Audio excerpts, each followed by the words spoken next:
Our devotion for today comes again from Matthew 5. We're continuing in this series that is walking through the Sermon on the Mount. And as I mentioned yesterday, today we're going to cover 3 verses. We're going to cover verses 6, 7, and 8. It says, "Blessed are those who hunger and thirst for righteousness, for they shall be satisfied. Blessed are the merciful, for they shall receive mercy. Blessed are the pure in heart, for they shall see God. And blessed are the peacemakers, for they shall be called sons of God." So, I guess it's actually 4 verses. Gotcha. But I'm grouping these verses together because what they are is it's describing 4 characteristics of followers of Christ that the world doesn't necessarily lift up. Hunger and thirst for righteousness. Someone who genuinely wants to do right, who is seeking a proper relationship with God. Blessed are the merciful. Someone who regularly and consistently shows mercy to the people in their lives, to the people around them. Rather than seeking to get their pound of flesh, to get justice. The pure in heart. Again, kind of this same theme of just living with the will of God in mind constantly. And the peacemakers. So in each of these instances, this is a virtue that we would call a virtue that the world we live in wouldn't necessarily lift up. Even if they might lift it up maybe like on paper, not in practice. So if you're just talking with someone, they might say, oh yeah, being merciful is a good thing. But then if you get in a car wreck and you say, I'm not going to sue for everything I can get, I'm just going to get my car fixed, people are going to say you're nuts.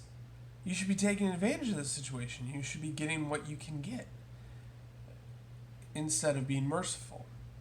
So that's just one example. So again, these blessings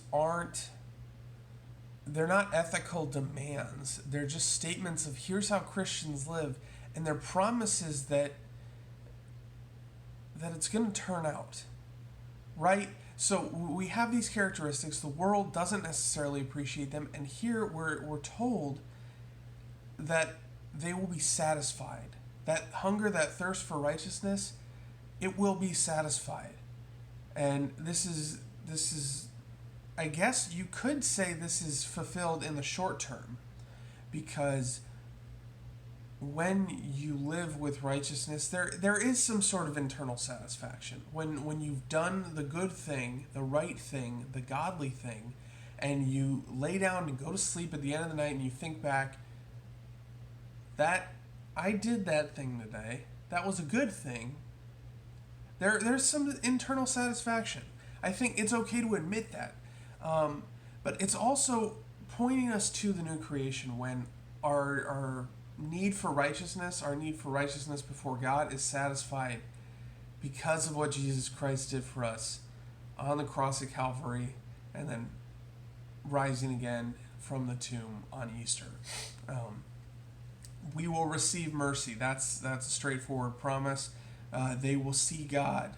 That's a promise we see for the new creation as well. And they will be called sons of God, which is, again, that's a promise that's made in Jesus' sacrifice for us. So all of these verses, they point to parts of the Christian walk that maybe are hard in the world we live in. And it promises that stick with it, it's going to be okay.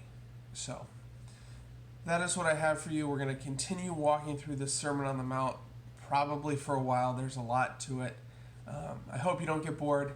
I'm not yet. I love this text. I love Jesus' sermon, I guess. I guess it would be a bad thing if I didn't. Anyway, brothers and sisters, go in peace and serve the Lord. Thanks be to God.